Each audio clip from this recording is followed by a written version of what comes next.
Some officers believe their authority places them above the law, but when federal agencies step in, reality hits hard. Here are instances where overconfident cops were apprehended by the CIA and FBI, facing the full force of justice. Okay, that's awesome. Okay. That'll work. Did you run your body cam? I am now, because I don't know how legit you are at the moment. It's okay. Special Agent Hatton, the FBI. Okay. You got that on body cam? I do, but I don't understand what the problem is. Would you meet me at the office? I'll talk to the U.S. Attorney's Office about it. You can cut off the recording device now. Okay, well, I will when I leave the area, sir. Hey, TJ, this guy is telling me to turn my body camera off and telling me he's going to contact other people to get involved with this. Attorney Office. Let me get his tag number real quick. It's going to be LKST57. Despite the agent showing his credentials, Deputy Rolf Gordon grew suspicious and tried to back out, unaware that this encounter would teach him a hard lesson. He says he does not give out business cards. Yeah, I don't believe this. No. There's something fishy with this right here.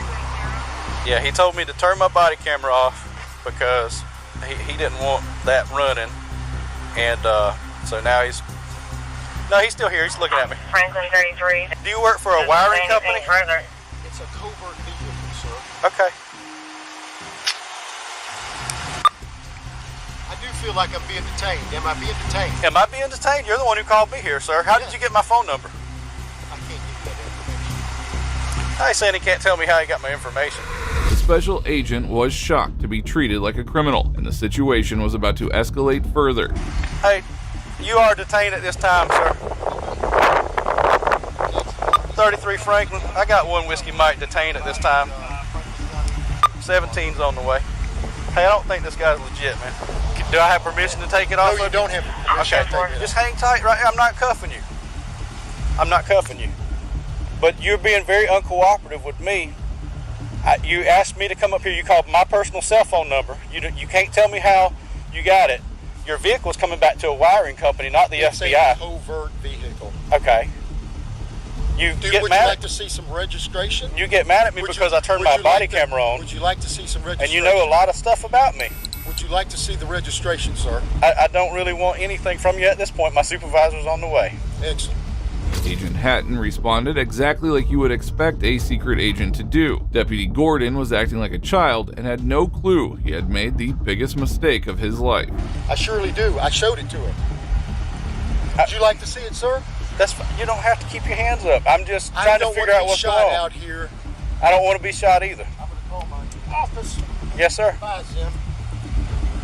Jacksonville, this is Special Agent Hatton. Working on a case with him? Sir, I can't discuss it with you. I was here to discuss that with him. Well, I'm here backing him up. So I know you are. I know you are. I was here to discuss that with him. For 43, my body camera was not on at the entire time of this call. I turned it on whenever I suspected something was not right with this. I never asked for your weapon, sir. You told me you had one on you. You said you wanted to take it off of me, didn't you, sir? I asked you for permission once you said that you had one. I never asked you. 35 from I got you. 1097. Right. So anyway, Larry, so the deputy gets out of the car, goes to the car, gets in it. Hatton refused to be bullied by the officers as he contacted his team, urging them to address the sheriff's office and set things straight. Did you tell your sergeant that I was here about a ticket that you had issued?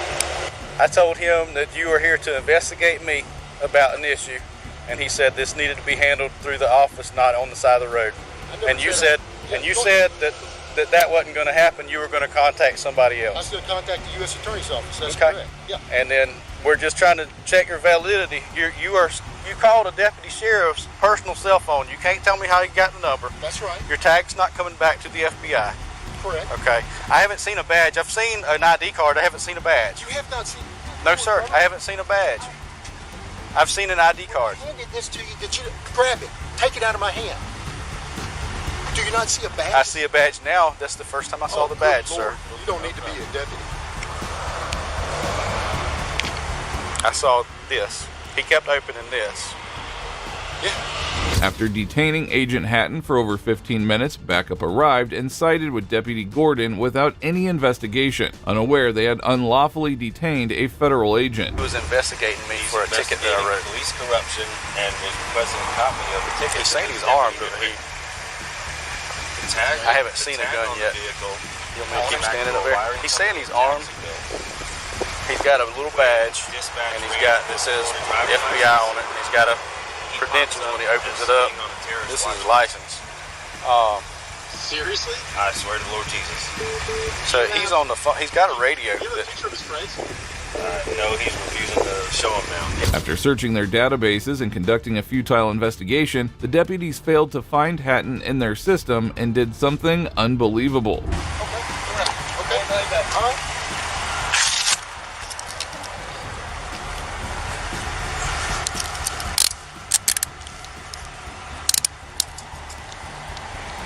All right, just being detained.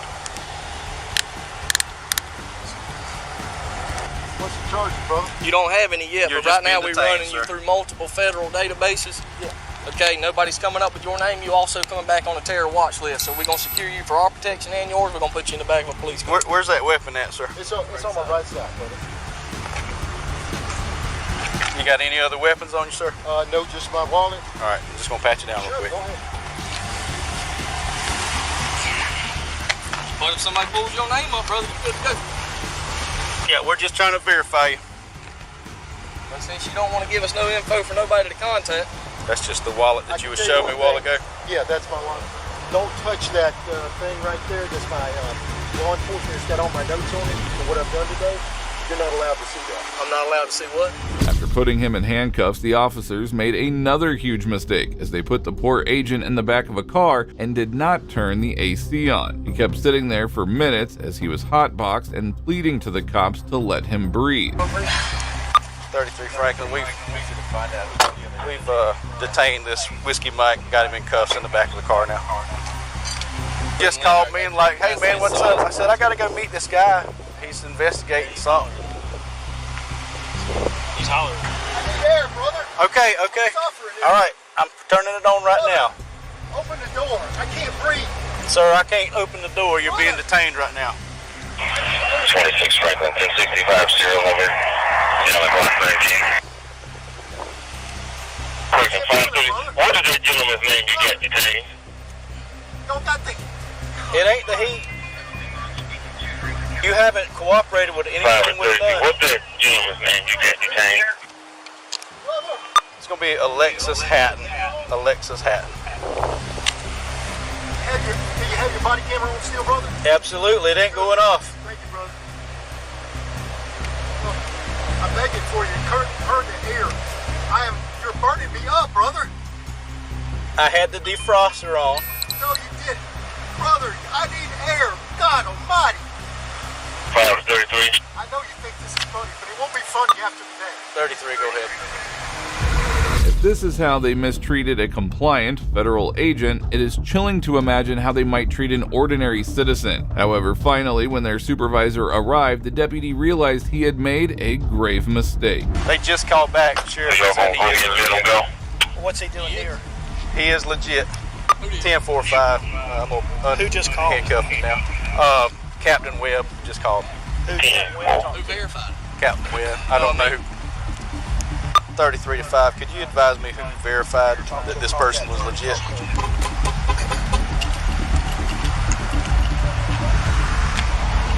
What's he doing? He called me here, Sheriff, and says he called my personal cell phone, and he goes, I don't know. He refuses to tell me. Even after realizing their mistake, the deputies did not rush to release Agent Hatton. They continued talking for a few more minutes before finally letting him out of the car. He said, do you mind me sitting in my car with me real quick? He showed me, he flipped open his 10-4, just making wallet, sure we have and it right. showed credentials that didn't show up back. Call 911. I need a medical attention right now. Unlock me. Call 911. Call 911. We're releasing you right now, call sir. 911 now. Call 911. I need 33. 33. I'm there begging you to cut off your heat. We're releasing him now. Yes, security vehicle. I'm about to get it for you.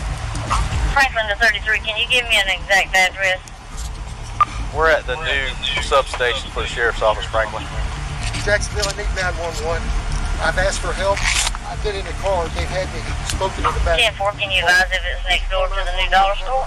Hatton's condition spoke volumes about what had happened. He had been gasping for air in the car, and it is unclear how serious it could have become if he had been left there any longer. Verify that my AC's on real quick, John. It's on now. It was on when. How could I not touch? How could I touch it? Yeah, it's on. Yeah. 911. I asked for the sheriff's to call 911. They won't. They won't call for that. the back seat? Yeah. I would guess my window is open back there. Yeah, but we need a location, sir. 17 Southeast Avenue, Clarabelle. However, Deputy Gordon has been proven wrong, and he has nothing better to do than come up with some lame excuses to hide his blunder. Call for medical help for him, but he didn't give us any further details. He's been like this the whole time. That's why I didn't feel like he was legit. Yeah, but let me see if I can get my phone over. Like we called as soon as he said. Did you, John? Yeah. You let him know EMS is en route? Yeah. They're on. He heard me call on the radio. He is. Yeah.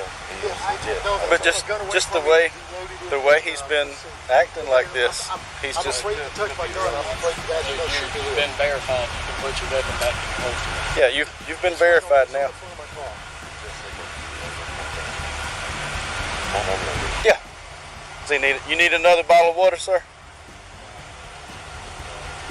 No. I got. I can't see. I lost my vision.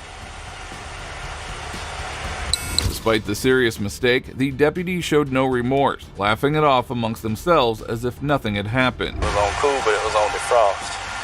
So I switched it to vents, and he said it's still hot. Like, that's as cool as I can get it. So I even got John to go in there and stick his head in and goes, that's AC. I had printed out the report and everything and was fixing to go back, and I was just asking you, hey, should this be done here or should it be done somewhere else in another set? Get right, dude. The deputy was still adamant that he had done nothing wrong. Meanwhile, poor Hatton was now waiting for EMS to get to the hospital as he was in desperate condition. Clearly, he couldn't be faking his distress. Breathing. Says he can't see.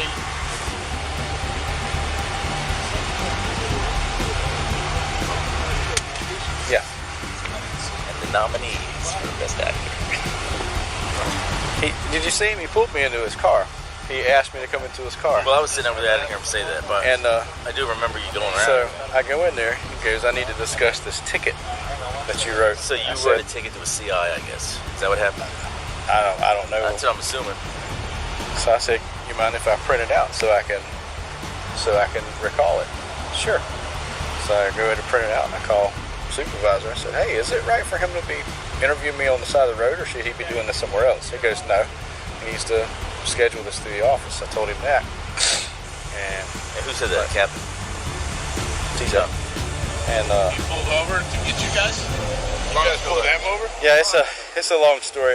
Once again, Deputy Gordon made jokes about Hatton's condition. He might have avoided such a chaotic situation if his ego weren't as inflated as his judgment. Decision was made to detain him while we were checking his legitimacy. Yeah. And we put him in the back. And after that, he started complaining of shortness of breath, vision loss, and whatever else he's got going on. That's and he claims I had the heat on in the car, but I don't. Where you want to go? Tallahassee. Which hospital? There's Capital Regional, there's Tallahassee Memorial. Soon after, a gurney was called, and Hatton was taken to the hospital struggling to breathe and even walk properly. Make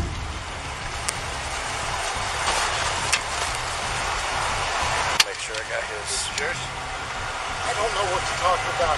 Get him whatever's mine, my gun and stuff. You got your wallet in your pocket? You said it's scheduled. Yeah, I do have his. Someone will have to secure that weapon. That's his phone. Pretty pretty.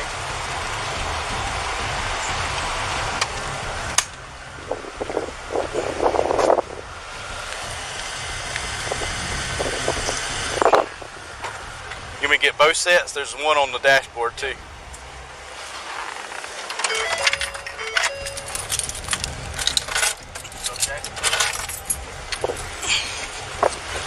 Patton was taken to the hospital where he received treatment and was swiftly released. On the other hand, the sheriff immediately met with some FBI personnel and they discussed how to improve ties between the two departments. He later claimed that both agencies now communicate well and such an incident would be avoided in the future. However, he did claim that Deputy Gordon was right in his actions and he got away cheaply even after committing a huge blunder. Moving on, here are some dumb cops who tried to pull over the head of internal affairs and immediately regretted it.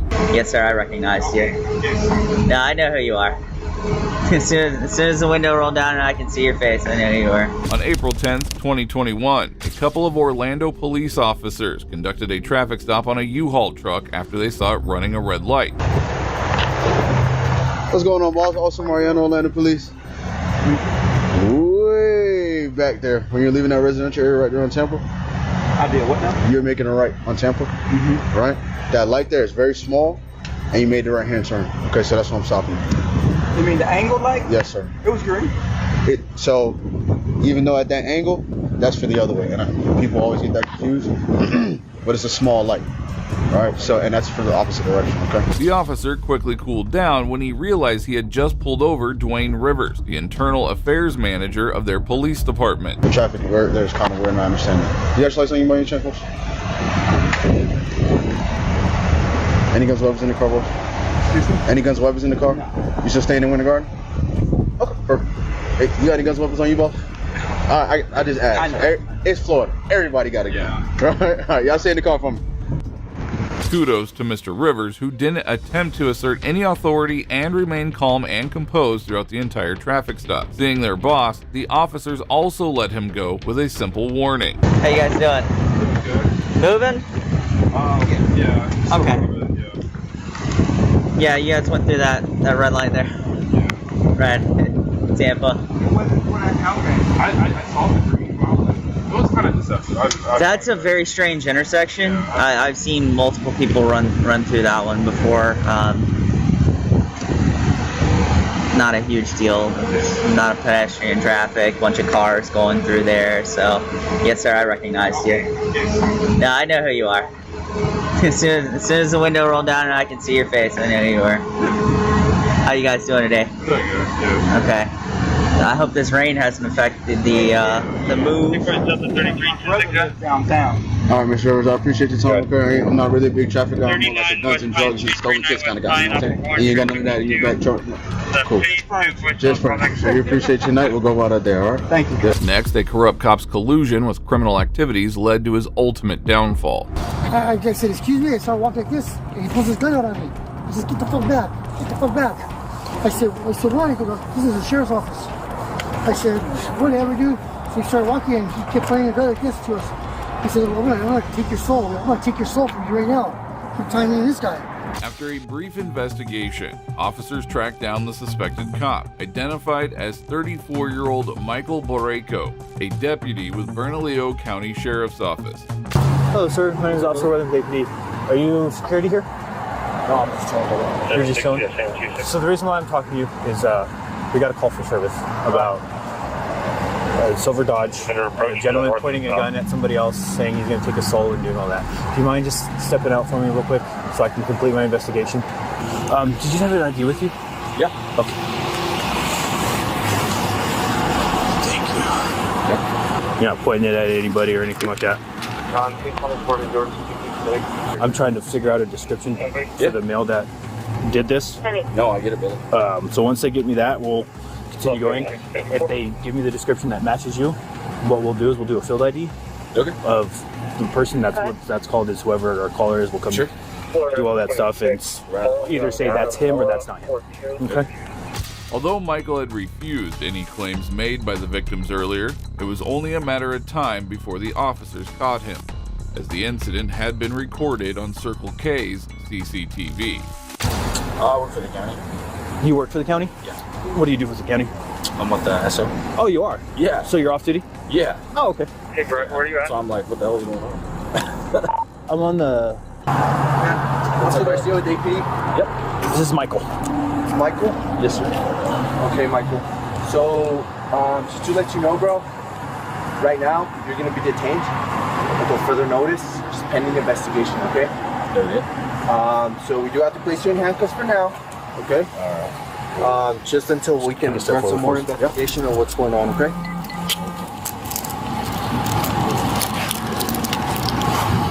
Got two cuffs? Yeah.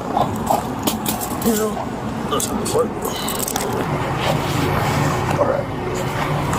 Go ahead and slip sec. Yeah. There you go. Oh, you got the fob. Have a seat for me, man. Yeah, man. Michael was intoxicated, and although he had not been arrested till now, all the evidence pointed towards him being the suspect. All right. All right, Michael, go ahead and have a seat, man.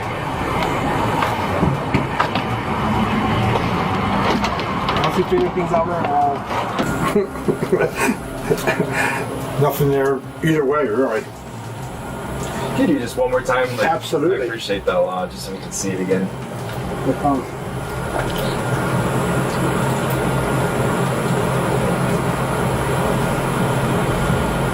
It looks like This reverse is horrible. it could have been, hey, get the hell out of here. Their reaction wasn't.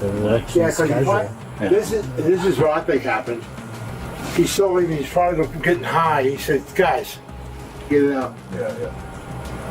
A little bit further back. Further back? Yeah, when it approaches the vehicle. Right there. That'll be good.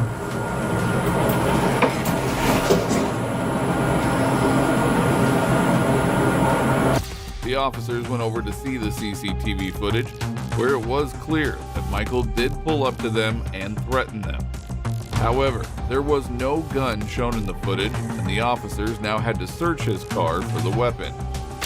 Figure out what the status is. Like, I just really want my wife to know that, like, I'm okay. I'm not dead somewhere. She hasn't heard from me in hours. We're gonna have these guys get brought. Okay. We're actually almost done and we can do that, yes? Just give her an update, and we'll give you an update really soon, okay? Was that your only question or concern you wanted to let me know about, or?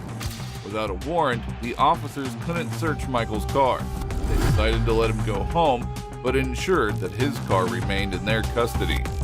All right, sir, so we just talked with your chain stuff. Investigation-wise, things are going to be on pause. Again, we took your truck, sealed it just for evidentiary value. We're going to look over everything at a later time just to make sure we're doing what's right. So everything is justified, there's no questions. For tonight though, you're being released. Nothing's gonna take place further. We gave your chain the report number and stuff. They are willing to give you a ride home. So we're gonna get you out of these cuffs, sir. Thanks for being compliant. So let's do that. Let's get you out of here, sir. How am I able to get my phone, man? Tomorrow morning, the one sergeant, I don't know if you saw the other one that was with me, he's in contact with the chain. Once things are being like released and stuff, you can get in contact with anybody like without my phone, man. Like not even like work and stuff. Well, you know too, like just our side. If we take something out of that truck, we're violating, your rights and stuff. So we had to do the right thing too. Michael was visibly unhappy, knowing deep down that he was about to be exposed. For now, he was escorted home by another officer.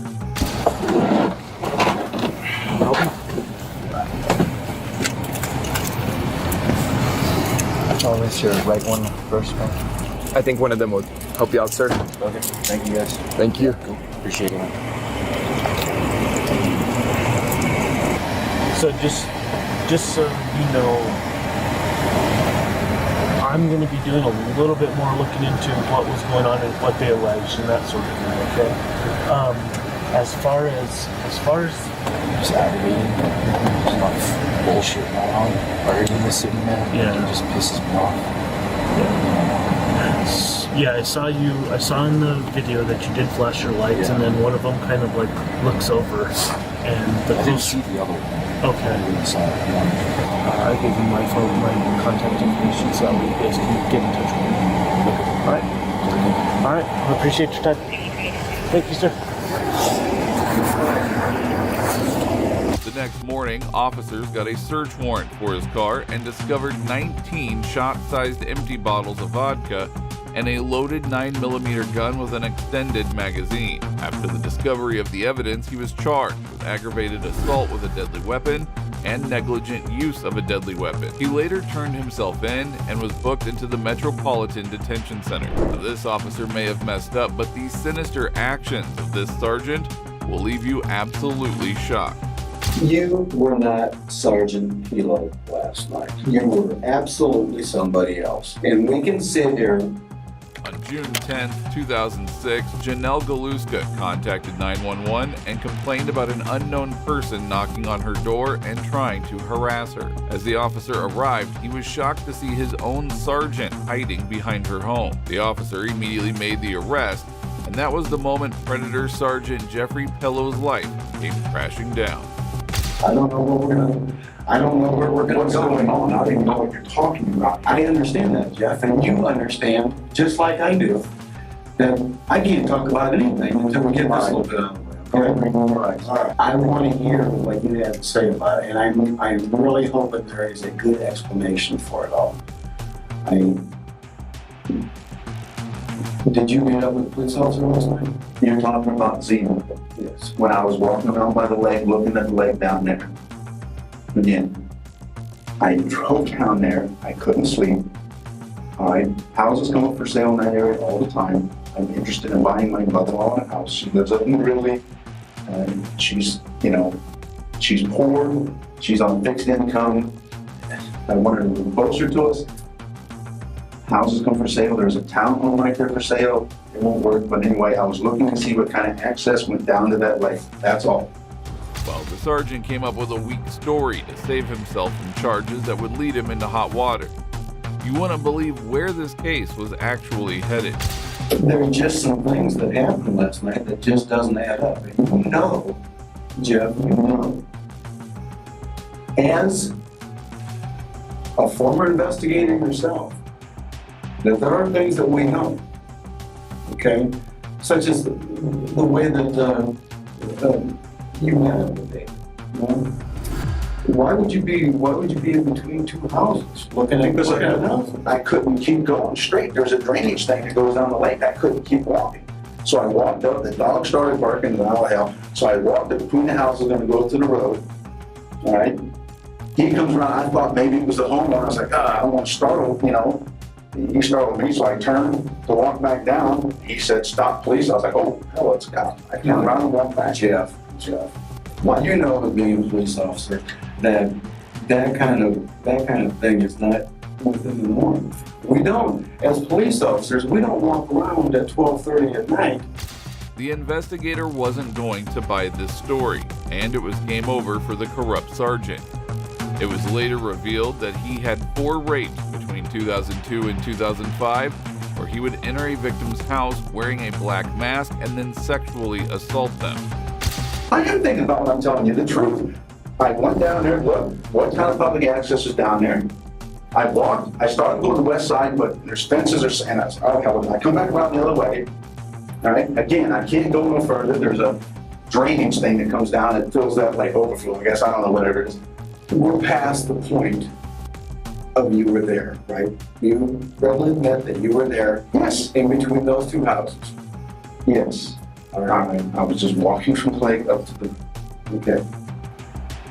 If you get a call of someone walking in between two houses at 12:30 in the morning, I don't know what call brought him out there. Yes, of course. Of course. I mean, Bello had no clue his heinous actions would be caught like this. He was still trying to come out of this, hoping the department would somehow let him off the hook. Dave said last night somebody knocked on somebody's door. I didn't knock on anybody's door. I did not knock on anybody's door. I did not knock on anybody's door. I don't know what else you're trying to allege here. I don't want to jump to some kind of conclusion. Right? All this isn't about because I walked up from that lake up between those two houses. Absolutely. We're talking about you standing up with your back to the house and trying not to be identified. What? Having your back up against the house and not trying to be seen as David walks by. I was walking up. I saw someone coming, so I stopped. I turned to go back. Again, the dog's barking. I don't want somebody to think I was doing something wrong. He said, "Stop, police." I was like, "Oh, hell." So I turned around and walked up to him.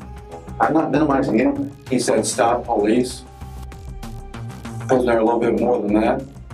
No, that's what he said. You didn't see the gun he had pulled on you? Fellow now tried to use anger and frustration to get out of the investigation. It was the first time he had been on the receiving end of things, and they clearly didn't look good for the disdained sergeant.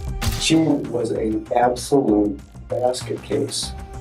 It wasn't for me. What? Yes, you were in between the houses.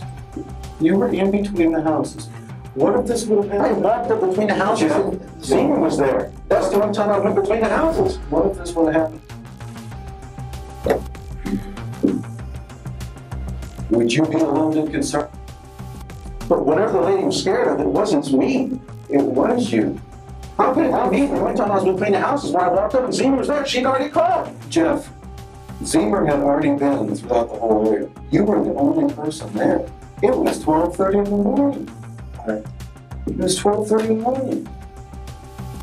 The only time I walked up between the houses, like those two houses, was when Zemer came in.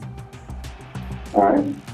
Janelle made a shocking revelation to the officer, recounting an incident where a man in a black mask had once broken into her home. Thankfully, her boyfriend was there and managed to scare the intruder off with a baseball bat. It was clear that Sergeant Pello had been trying to assault her for a long time and ultimately got caught. He's called out there. All right. There's nobody else out there but you. This lady has someone prowling around her windows. She's a very attractive young lady. It wasn't me. I wasn't prowling around anyone's windows. I wasn't prowling around at all. Again, when the dog's barking, I said, "Oh, I need to go up by the road," and that's when I walked between the houses. Well, what makes you decide to go look at a house at 12:30 in the morning? I wasn't looking at the houses. I'm interested in a house in an area. I was looking at that lake. And we as human beings know the difference between right and wrong. It is put in our head from I understand. day one. All right. I did not walk between that. Again, the only time I walked between those two houses is when I was down in the lake. I can't go front end. So I walked up to go up to the road. That's it. What were you wearing last night? T-shirt, shorts, flip-flops, and socks. Not flip-flops, sandals. Okay. Did your T-shirt have any writing on it? I don't remember what my shirt had on it. What color was your shirt? Dark. Go by your short. I think they were my black shorts. We often see junior cops making mistakes and getting arrested by veterans. But the young officer in this case surely did an amazing job holding the 16-year-old police veteran accountable. I wonder how many poor women's lives he managed to save. I'm a realist. I understand, and I think there's a whole lot more going on here than we're. And I'm not willing, Jeff, to sit here all day long and talk about it. I understand. All right. There's something right here that, you know, you're a police officer. You know right from wrong. And I understand. I think you did wrong last night, and you think you did wrong last night. And I don't know why you did wrong. Because I didn't do anything wrong. Walking up from that lane towards the road is the right thing to do at that point. I mean, I can't go over for the dog. Okay, so I walked up there. I mean, that's it. It's not that simple. I mean, she is a young, attractive lady. I don't know who she is. And like I said, I know, you know, I've seen you. I've seen how you take a genuine interest in people. Okay? And I think if you knew what you did to this person, because I'm telling you, she's freaking did not do anything. Despite the investigators' continuous attempts to get something out of him, Pello remained steadfast in his claim and refused to accept anything. He seemed to believe that staying silent and ignoring the allegations would eventually make the suspicion fade away. First of all, is there any reason that you can tell me why David Zeman would lie? about this situation. Because I'll tell you what, he's freaked out too. Because you're one of his mentors, all right? You're one of his mentors. He is, I don't know how I freaked him out. You don't know how you freaked out? Well, I mean, he couldn't even hardly talk. He was so upset by the situation. He talked about how you were, you know, one of his mentors. You were an FTO training sergeant.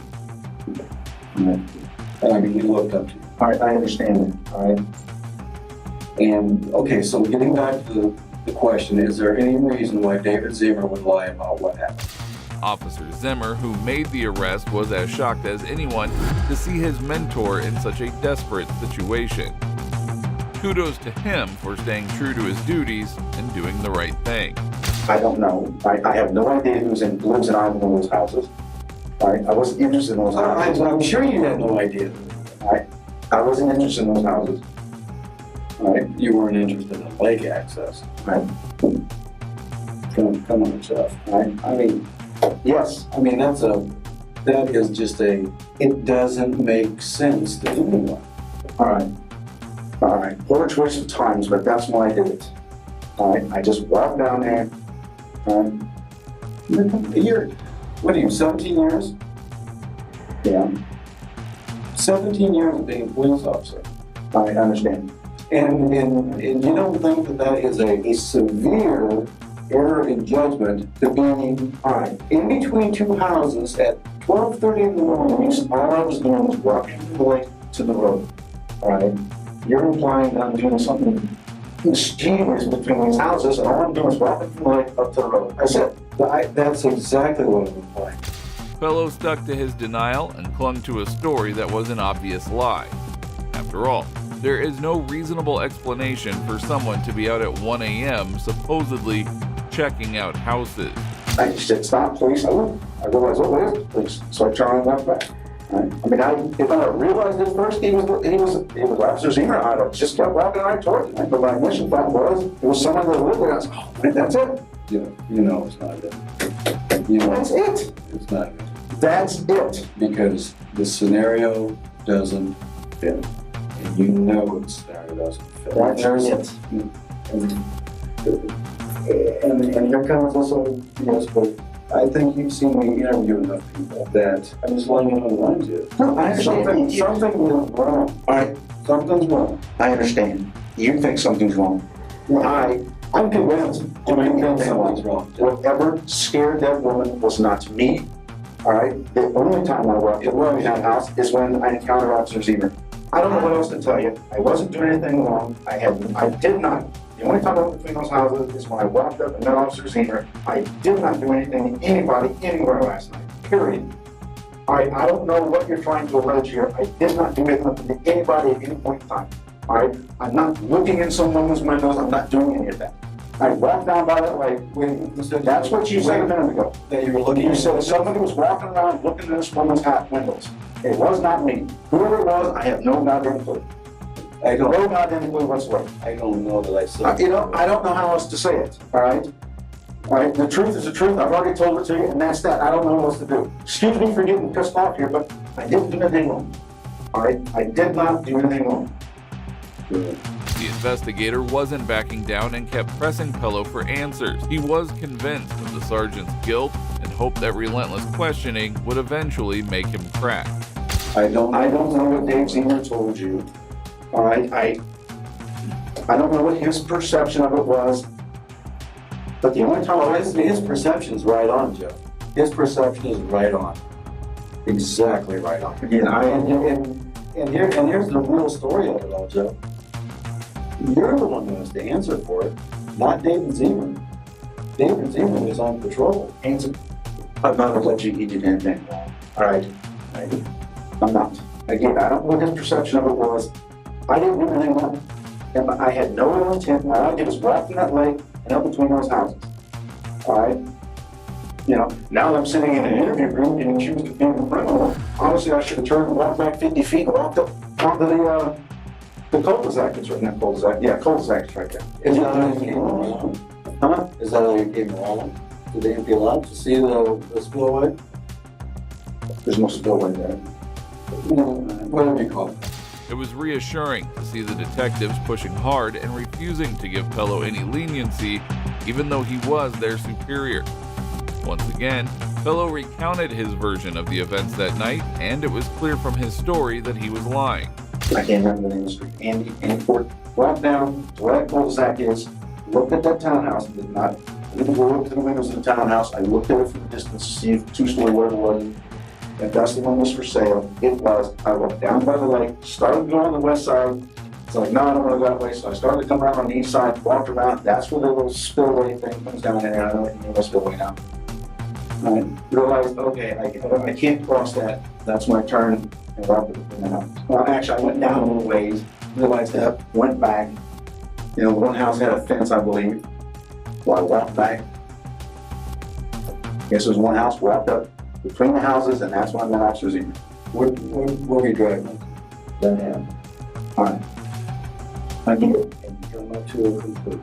How it may seem is not, it's just a coincidence. It's just a coincidence. I didn't do anything wrong last night. I didn't do anything to anyone.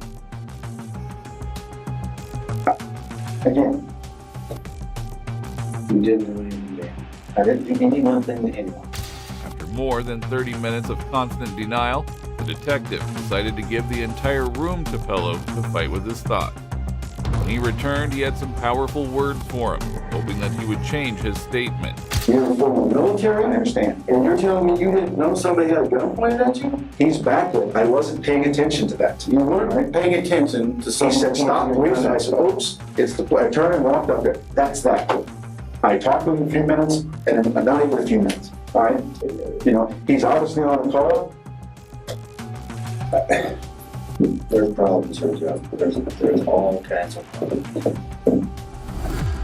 And I'm not here to sit here and tell you that it's all rosy and all that kind of stuff, but no. And you know where I'm coming, because I've told you. This is what we know till the cows come out. But you know in your heart exactly what happened. Yes. I went down, looked at that lake, walked between those houses, go back to the road, on my truck, and that's what happened. That was the only time I was between those houses. Then, an officer abusing his position for personal gain finally gets exposed in the courtroom. We, the jury, being duly impaneled and sworn, do hereby find the defendant Michael Amiot guilty of assault, a misdemeanor of the first degree, in violation of Section 2903.13A of the Ohio Revised Code, as charged in Count 2. We do so render our verdict this 29th day of July. Do hereby find the defendant Michael Amiot guilty of interfering with civil rights, a misdemeanor of the first degree, in violation of Section 2921.45A of the Ohio Revised Code, as charged in Count 3. We do so render our verdict this 29th day of July, 2022. The corrupt cop was found guilty on both counts. He sat there in silence, keeping a straight face, and clearly showed no remorse for his actions. That is your decision as to whether you wish to speak with them. With that, anything prior to discharging the jury? No, Your Honor. On behalf of the defendant, anything?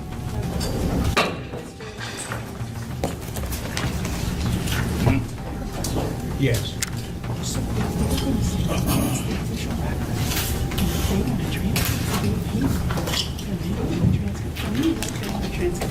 Well, that wasn't the end of the trial, as the very next day, Amiot was called to sentencing. The victim was present and allowed to share a statement before the sentence was handed down. I appreciate the jury and the court for making the right decision. You know, what Amiot did to me was wrong.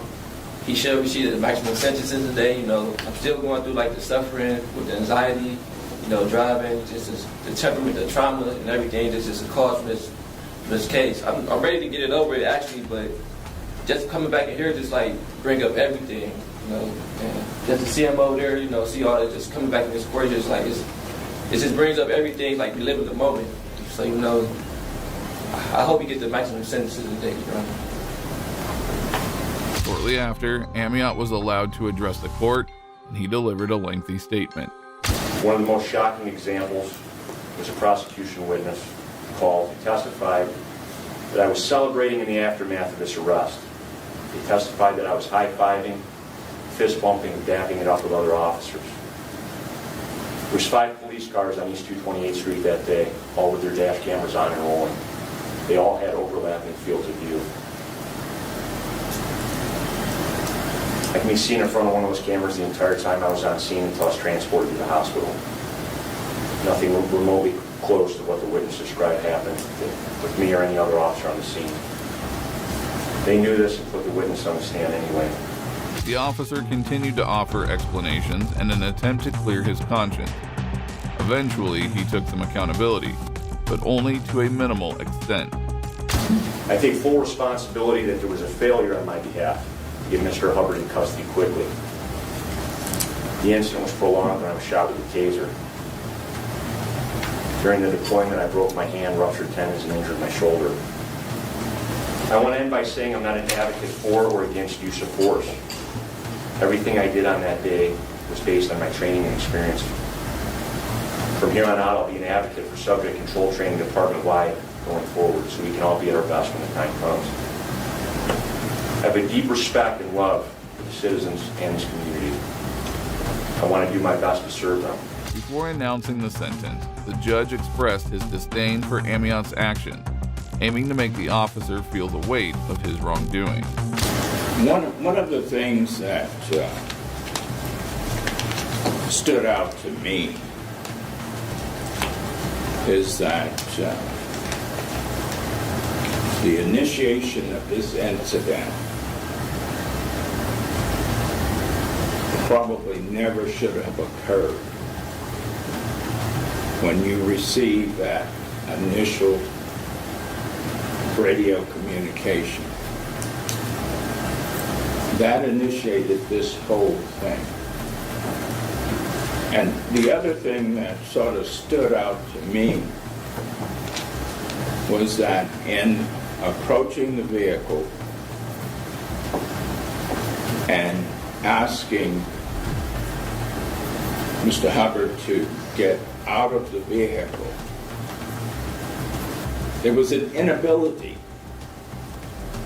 for him to get out of that vehicle without making contact with you. It is disheartening that Amiot never apologized to the victim, and the judge's personal comments must have been especially hard for him to hear. I believe the jury got it right. I do. And the court must impose the sentence that the court feels is appropriate in a case like this. And I appreciate the city of Euclid compensated you. If you need assistance, you need to go and get that assistance.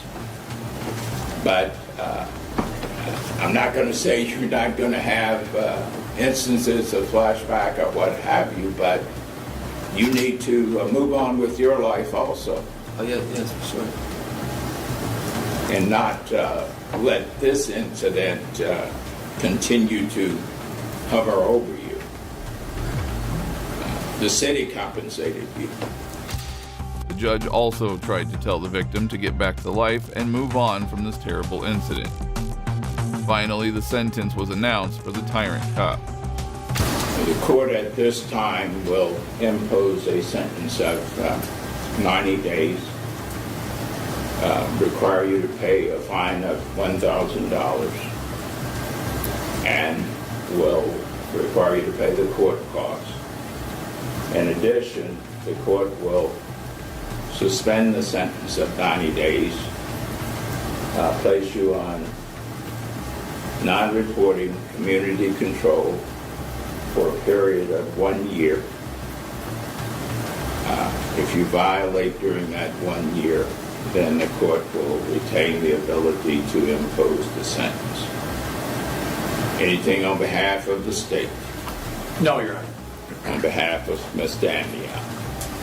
Just what count is this court electing to sentence? What count?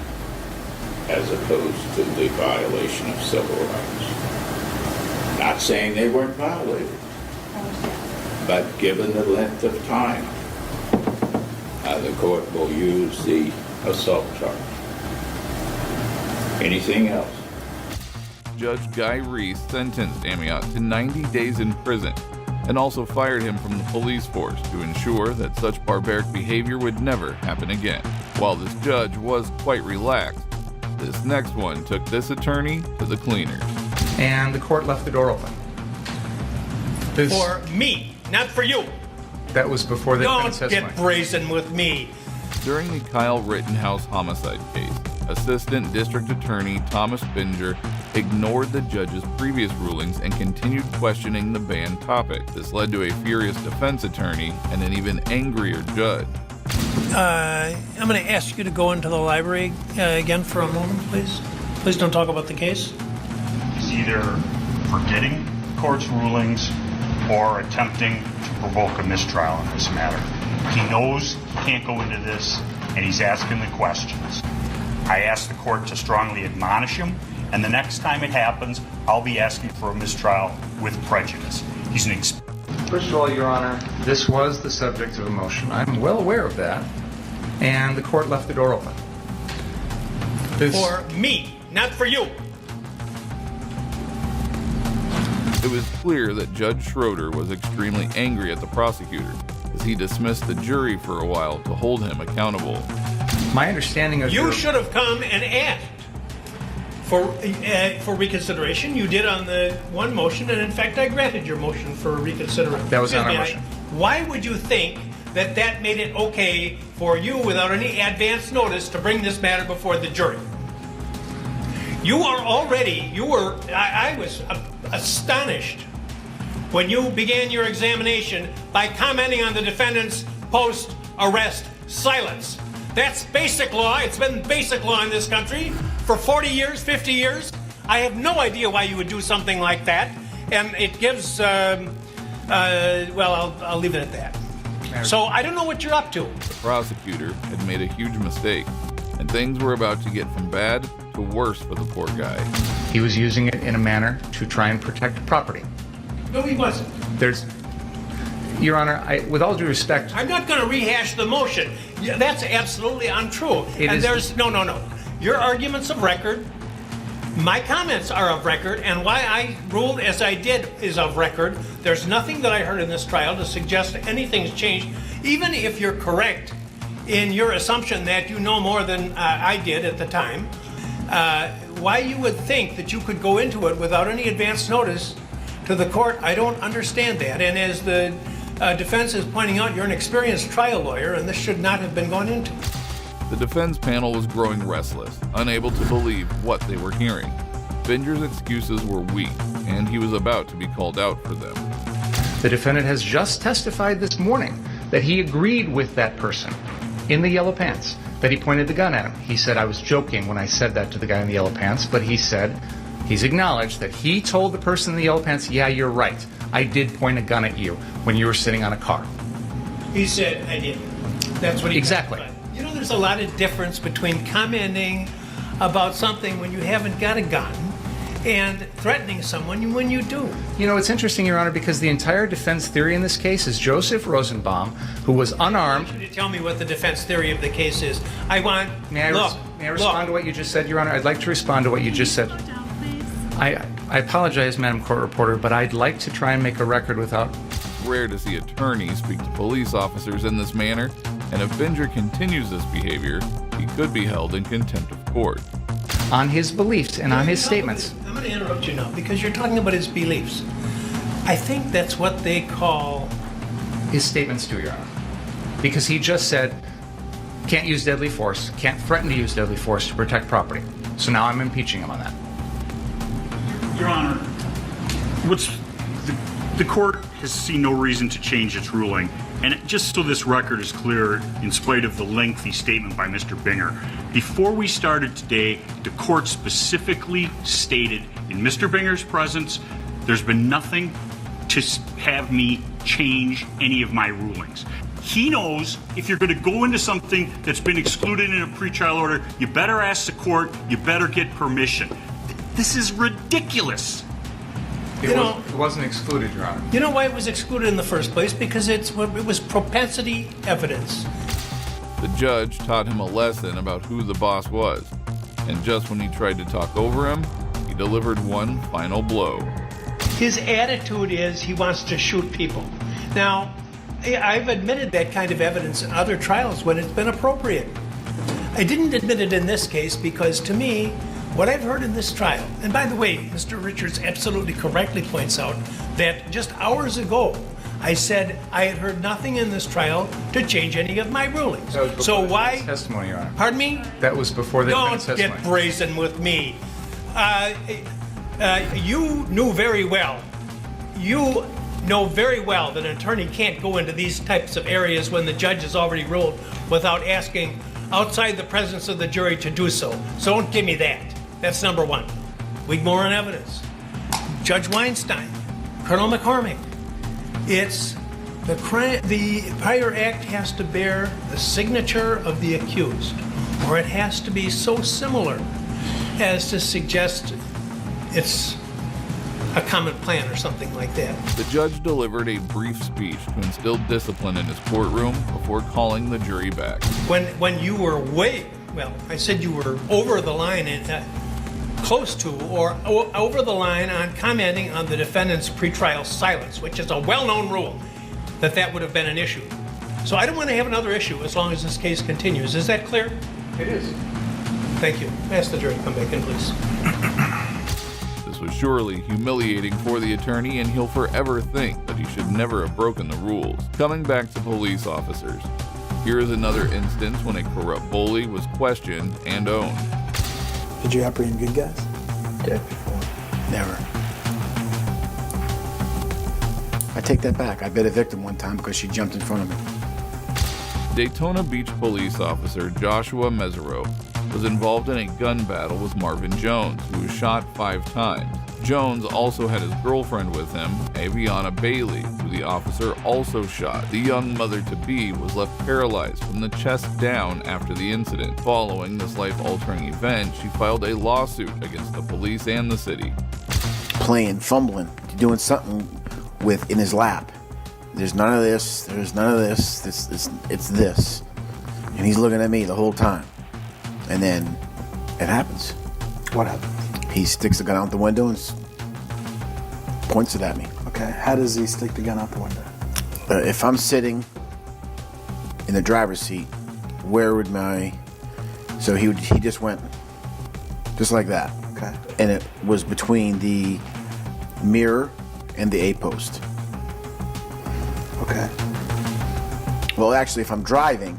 Exactly. I'm sorry. If I'm driving, the driver's side the door is here. So he did this. Okay. Because you had him moving. Excuse me. Further into the passenger compartment. No, that was completely. Right. That was my mix-up in the side. It was the right side that he did it with, and then he put the gun between the window. Officer Joshua couldn't even get the story straight, and you'll be shocked to see how casually he took the deposition. You said right side again. Left side. I'm dyslexic. Are you dyslexic? No, Okay. I'm sorry. I didn't. That was a bad joke. Do you recall how many rounds? Just one at that time. Okay. And where did it strike? The hood and windshield area, right in front of him. And how many muzzle flashes did you see in total at scene 2?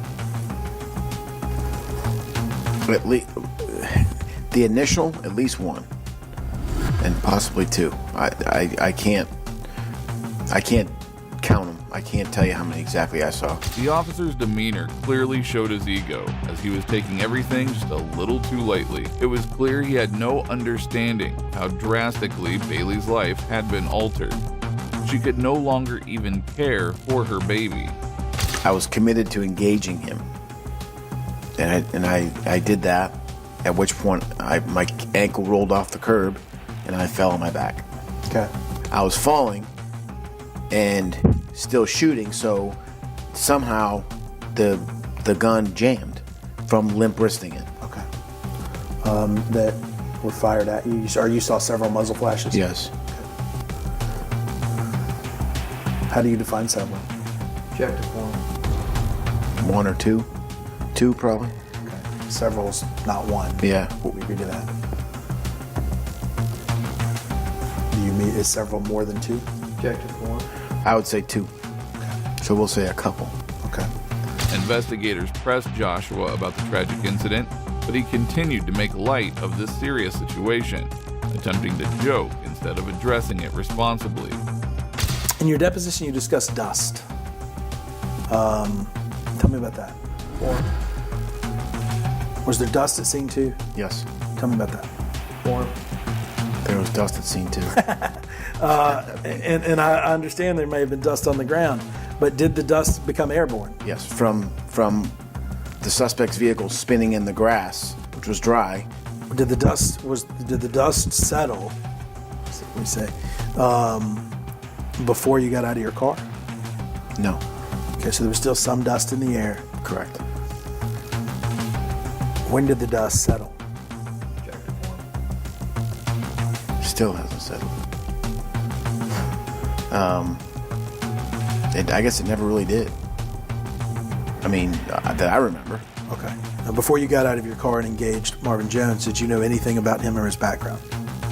Just the fact that he might have some felony warrants out of New Hampshire. How did you learn that? Apparently, somebody called from New Hampshire to rat him out. Joshua had no remorse for his action, and as the deposition continued, his answers were about to get even more weird. What threat was posed to the safety of an officer or other person at the point you first got out of your car? There was none. Okay. What threat to an officer or other was posed when you first drew your firearm? There was none.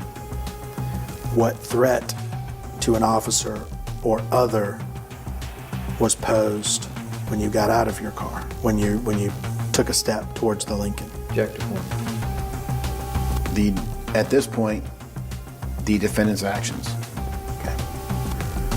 Which were what? Fumbling around on his, making very furtive movements. Okay. Kept looking at me. The attorney then questioned Joshua about his troubled past, which included being removed from his role as a canine officer. When pressed on this matter, his cocky and dismissive responses were shocking. Did you have your duties as a canine handler revoked or rescinded at any point? Yes, I did. What happened or why? Form of objection. In my opinion, Yes. I was doing my job too well. What does that mean? It means I was beating the streets and I was catching bad guys. Okay. There wasn't a lot of bad guys that got away from me. Because your dog got him? Because we got them as a team. Okay. And if you have an above average bite ratio, that means you could be using your dog too much. Okay. A bite ratio is how many people you apprehend and then how many people you dog bite during that apprehension.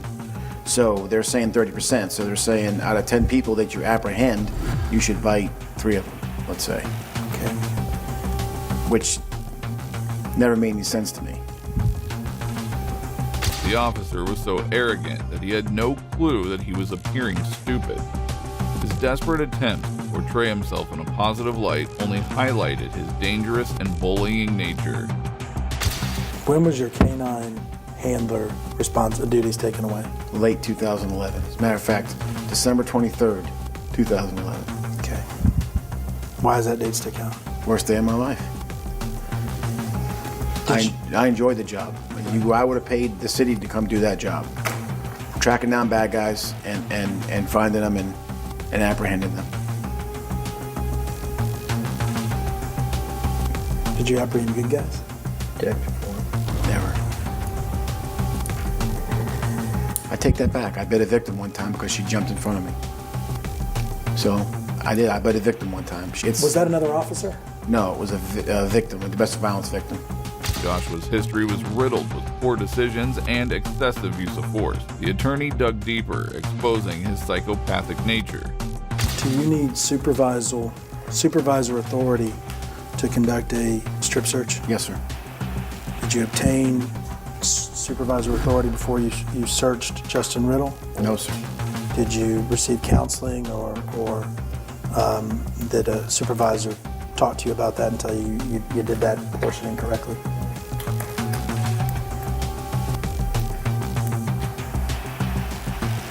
Yes, sir. Okay. March 2011, there was a newspaper article about a lawyer that claimed you used excessive force. Do you recall that incident? Yes, sir. Tell me about that. He was, Roe. He was hammered. He was drunk. Oh yeah, I remember this one. This is the one where you were alleged to have gone in a home without permission, like moved somebody's arm. Do you recall that incident? What happened there? I was on K9. We were looking for, they're twins. There's two of them. I forget their names, but we saw one on the bed through the window. And I'm like, that's him. That's him. But this is before I knew he had a twin or a brother. So he had a felony warrant. The twin did? No. The one of them. The one of them had a felony warrant. The guilty one, not the innocent one. So the mother's there, and we got the place surrounded, and basically she said, you're not coming in. Well, he's in there. We can see him in there. We can force entry on a felony warrant if we see the person and we confirm it's him. I eat that one. That was my responsibility all day long for not knowing that it's the brother. But they do look different. If I had seen his face, maybe pay attention to his haircut. Did you ever arrest a good guy? Form. Did I ever arrest a good guy? Yeah. Not that I can recall.